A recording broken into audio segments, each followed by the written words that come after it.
This empty chair represents the addict who died today, not knowing recovery was possible.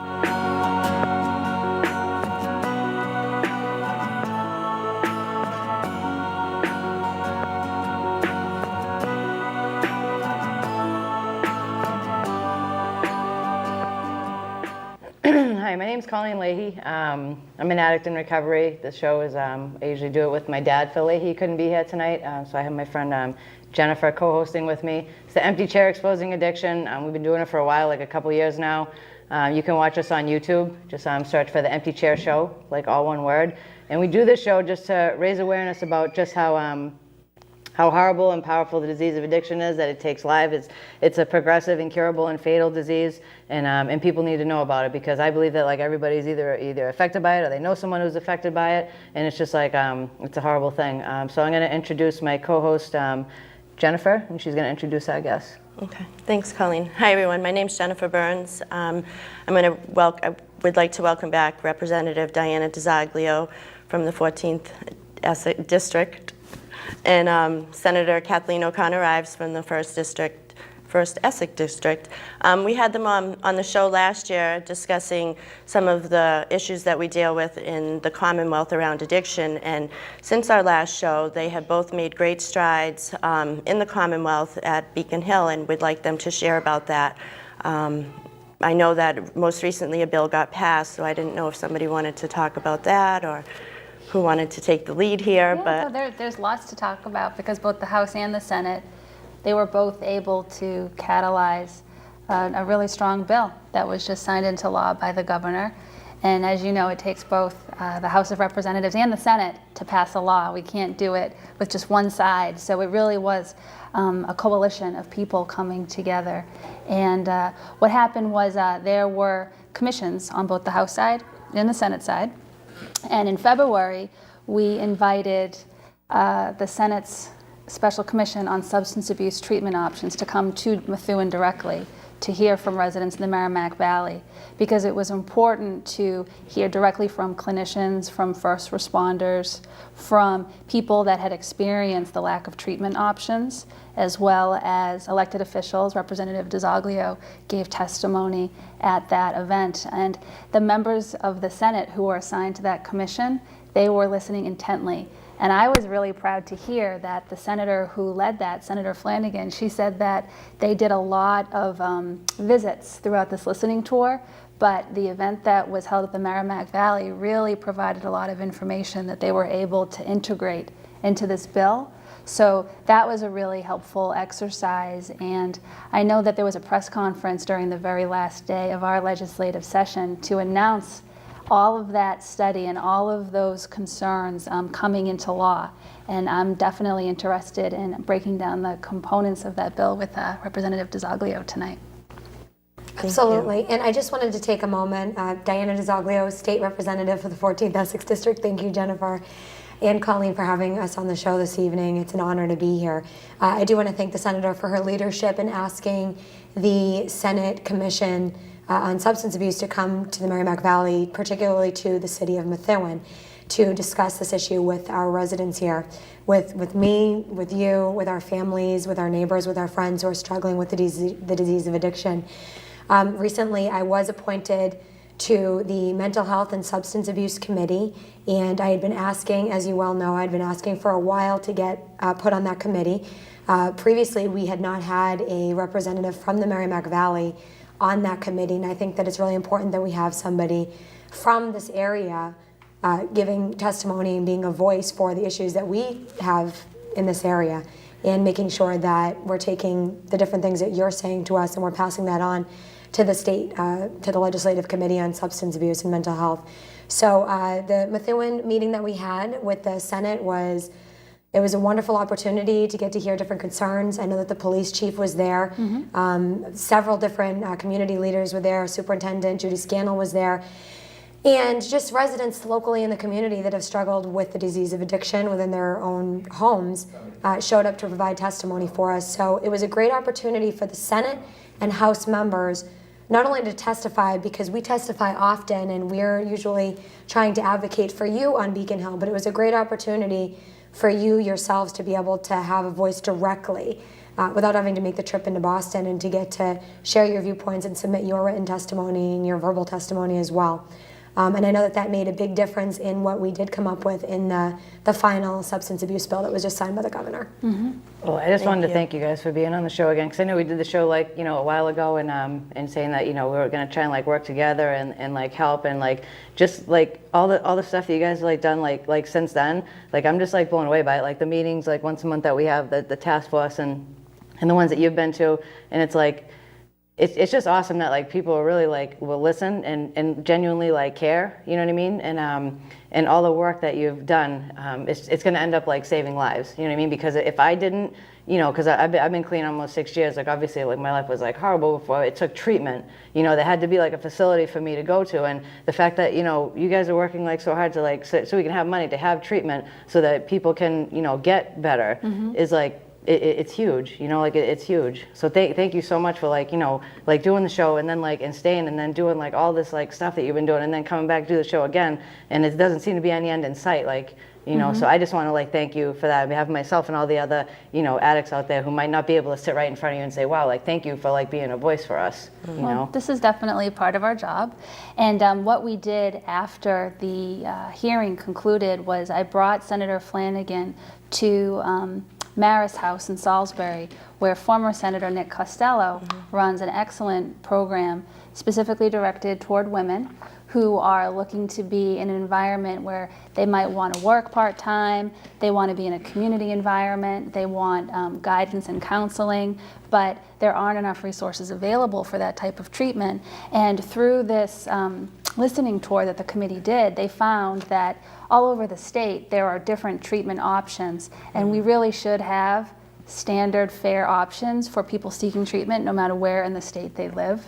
And what the bill does is it secured $20 million to make more beds available in general. So that's a good start. We know that we have to keep on pushing, but especially because people seeking treatment, maybe that's a very like small window of opportunity, and you want to be able to strike and make that option available to them. What they also learned is that a barrier to treatment was often the bureaucracy of the insurance process. And this bill now requires no more pre-authorization for the treatment that people are seeking, and it also guarantees 14 days for inpatient services for people seeking treatment. So, those were really consistent barriers they were finding no matter where they went, that made the difference between having the ability to seek treatment and not. And we all know that there's a very small window of opportunity, just to add to what the senator was saying, a very small window of opportunity to be able to get that treatment for somebody when they're choosing to actually get that treatment, when they've come to that point where they actually want to get the treatment and they are willing to get that treatment.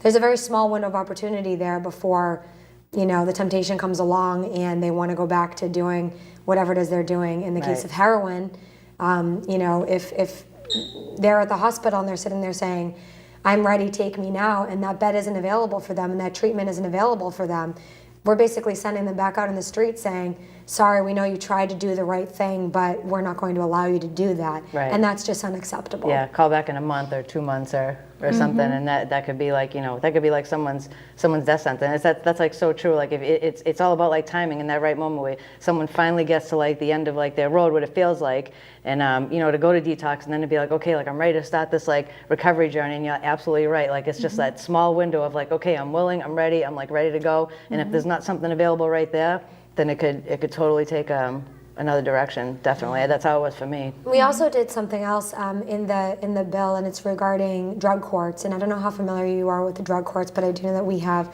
Judge Michael Brooks comes out and visits and shares with us what they do down at the drug court in Lawrence. And we talk to the probation officers that work with the people that go in and out of there and have to face different challenges. But when somebody is caught, doing drugs or whatever it may be, when they're caught and they're caught by police officers and they're dragged into court, one of the issues and challenges that we face is that if you send somebody to jail and they have an issue with substance abuse, and they're battling with abusing a substance, it's an addiction issue. And you send somebody to jail, they're not getting the treatment and the therapy and the counseling that they need to be able to turn their life around so they're able to function when they go back out into society. So you'll have somebody in jail for years and years and years, and the first thing some of them will do when they get out is go right back to that drug. Right. Because it's the disease of addiction. It's not that they want to do it. They might have been clean for 15 years, but they leave and they go right back to it because they were never given appropriate treatment during that time. Right. So what the drug court now does is the drug court is there to take people that get arrested and bring them in to the drug court, which is actually, everyone hears the word court, and they think, that's where you get sentenced, that's where they tell you what your sentence is and you go directly to jail. Well, that's not necessarily the case in the drug court. What the drug court does is the drug court takes you in, make sure that you get therapy, make sure that you get counseling, and make sure that you're following the different steps that they've given to you in whatever step system the judge says that you're going to have, that you're going through a program and that you're receiving treatment that entire time. Right. And when you graduate from that program, that is when your sentence is complete. And there's a set of obligations that you have to fulfill. That, I think, is along the lines more of what we need to start see happening. And I was very happy that got included into the substance abuse bill, that they added in more drug courts. I believe they added 5 new drug courts into the Commonwealth around the state to make sure that when people facing substance abuse get caught and they get brought into the system, that we're not just locking them up and throwing away the key, but that we're bringing them into treatment and bringing them into recovery so they can go back out into society and they can succeed. Yeah.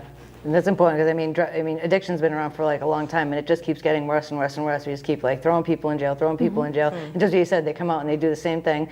Even though like they stop using, the disease like keeps progressing. So sometimes when they get out, it's like it's even worse. Like maybe they didn't rob a bank. Now when they get out, like the disease has progressed, and now they're going out and they're robbing banks. But it's the same person that's leaving that went in there. So to work on that inside stuff with the treatment structure. Because I wasn't too fond of structure when I first went to treatment, but I needed it, and then I started to like it.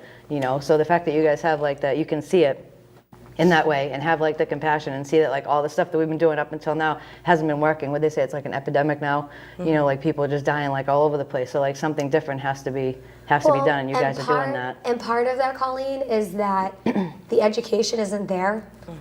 So when I was a kid, we had the DARE program in school. Yeah. And the DARE program, some people said, well, it didn't really work, it wasn't really effective, and it got pulled from the school system. There were advertisements on television that, does everyone remember the egg? This is your brain. Yeah.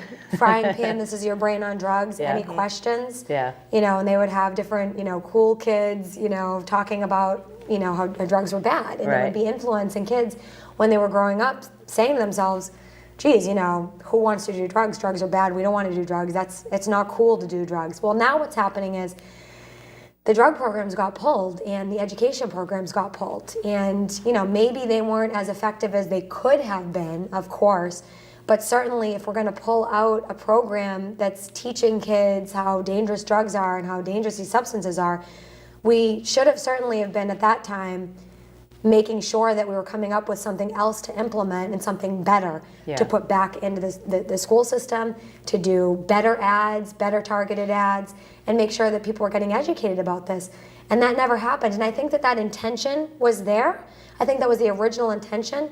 But I think just with the economic downturn and different things that came up and different challenges that the economy faced, I think that the shift, the focus turns to other issues, and this sort of got lost, lost in the fallout. Yeah. And now everyone's sitting there going, oh, wait a minute, we totally forgot about this issue. Right. And now it's coming to attention again because now we're seeing the rate of substance abuse users rise. Yeah. And it's very unfortunate. And I think that we can talk a lot about bringing people into recovery and bringing people, reducing the rate of recidivism and all of these different things.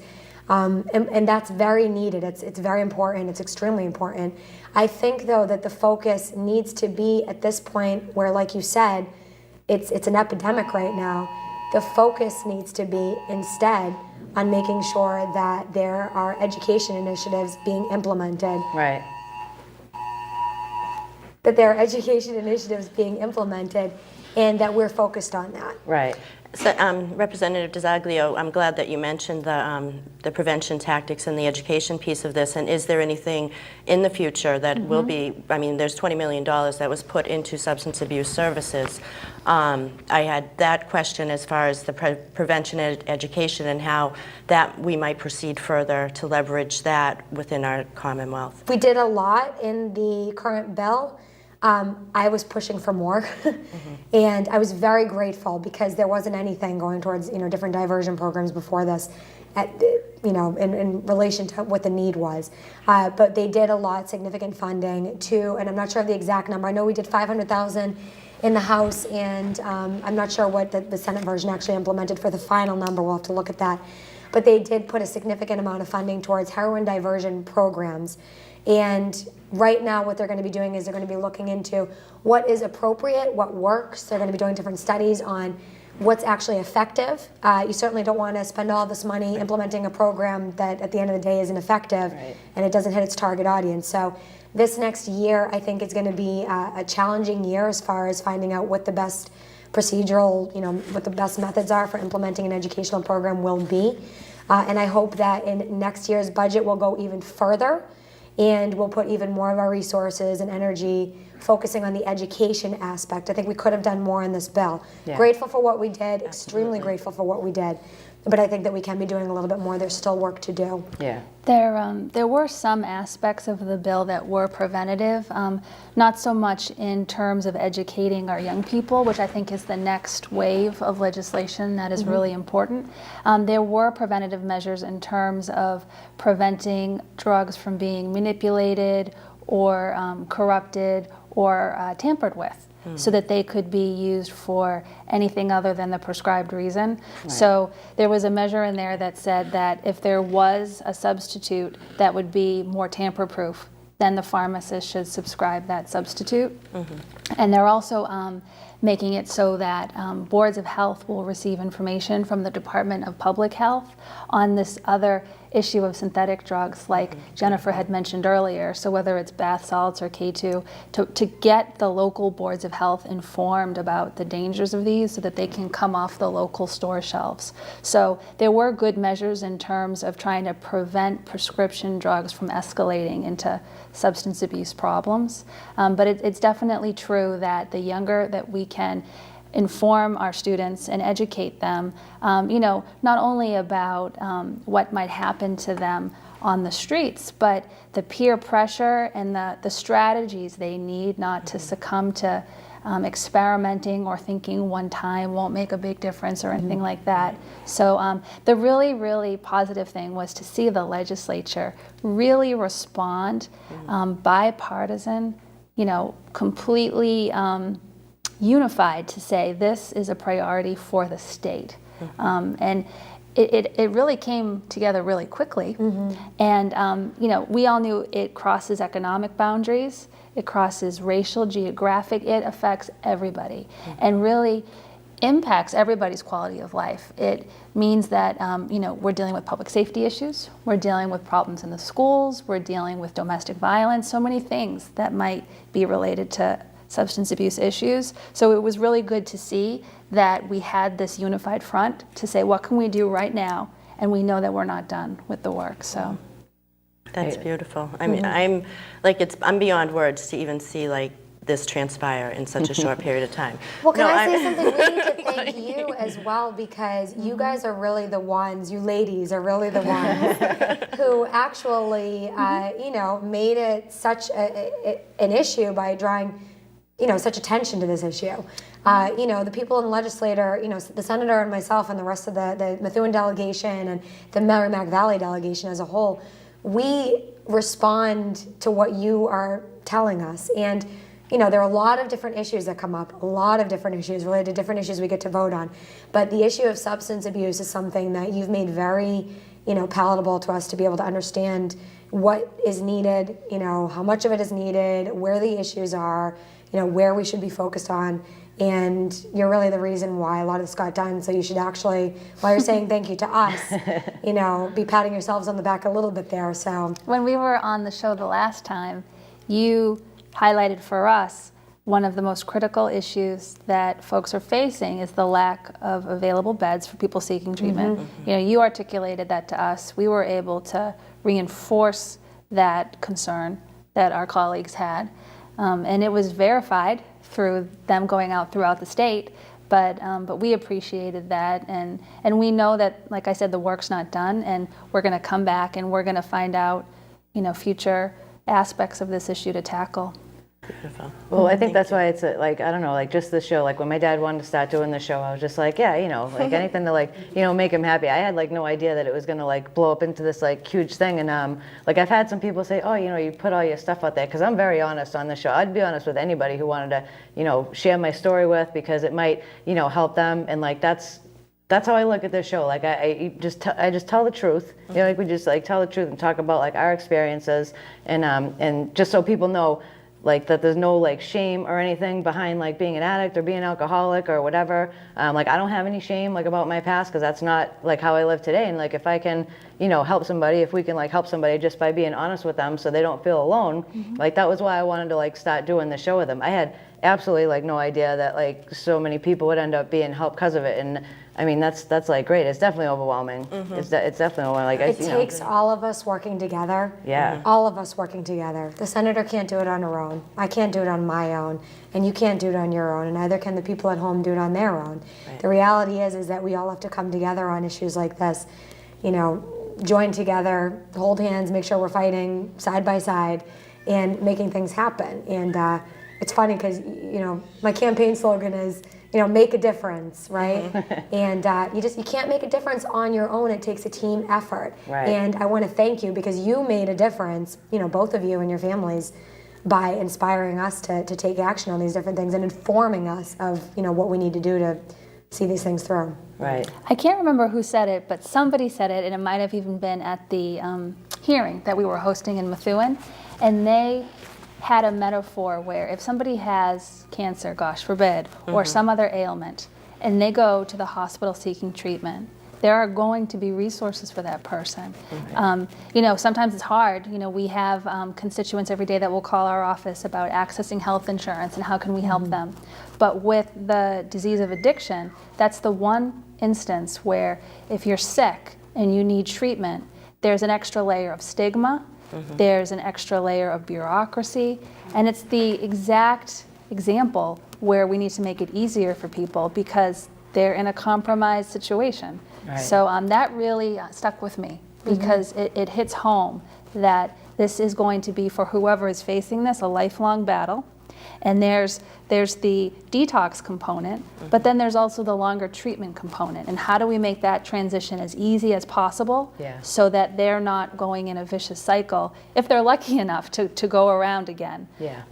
But to really set out a path from addiction to support to transitioning back to being able to work and being able to, you know, feel comfortable with being on your own and getting back to where you need to be. And I understand, you know, with the stigma attached to, you know, if somebody's not directly, you know, having to deal with, if they're not an addict or if they haven't like dealt with it, like I understand, because it is hard to like look at the whole picture, like, well, this is like a sick person, not a bad person, like it's not an immoral issue, like all that stuff. Like I understand that. That's why it's good that, you know, the awareness is out there, and maybe people be like more accepting of it, you know, because somebody's more likely going to, you know, feel bad for somebody that has like, you know, cancer. It's not even in the same, you know, they don't even look at it as in the same, you know, same playing field as someone who's an addict. They just look at it like, well, just say no. Like my brother's one, like, why can't you just like say no? Like he understands more now about the disease of addiction, but like, you know, when I, you know, like years ago, he'd be like, just stop, you know, just say no. He didn't realize that it was like a physical, emotional, spiritual, mental, all these different And that's why the things. committee on this, people, you know, ask me all the time, they go, geez, mental health and substance abuse, why are those two things together? Yeah. They don't expect them to be together. And I say, well, you know, it's neurological and it's a lot to do with your emotions and your mental state. You know, some of the reasons why people are abusing. Right. And, you know, certainly, I mean, the stigma that comes along with that, it definitely shouldn't be there. Right. People are stepping forward all the time to get help, and we need to make sure that we're there with open arms to take them in, to give them the help that they're asking for. Yeah. Well, thank you again. But I think we have a couple minute warning. She held up a couple of fingers, so I just want to say like thank you again for for coming on the show. Like I'm like overwhelmed. I really don't know what to say about it. Like I said, I didn't expect like all this to come from this, like little show that we do. So I'm like very, very grateful for both of you. I know it's like a group thing. Like we all do this together, but like, you guys are like a huge, huge part of that. Absolutely. No, I just want to thank both of you for your work diligently on this issue. Also, too, I don't know, will there be a phone number at the end? Because there is some cards here with some local resources available for the Methuen residents. So the Senator Kathleen O'Connor Ives has this card available, and you can contact her, and the number will be at the end. Okay, beautiful. And thank you so much for coming on and touching base with us and all the work that you do. It's greatly appreciated. Absolutely. Thank you, Colleen, and thank you, Jennifer, for your continued advocacy. It couldn't have happened without you this year, so thank you for that. Thank you very much. We look forward to coming back on the show. We look forward to having you. So like I said, if you want to see The Empty Chair on YouTube, just look up The Empty Chair Show. It's all one word. And I don't know, I'm just I'm grateful to be a part of this. It's a very special thing that I think we're all doing. So tune in next time. Thank you. Thank you.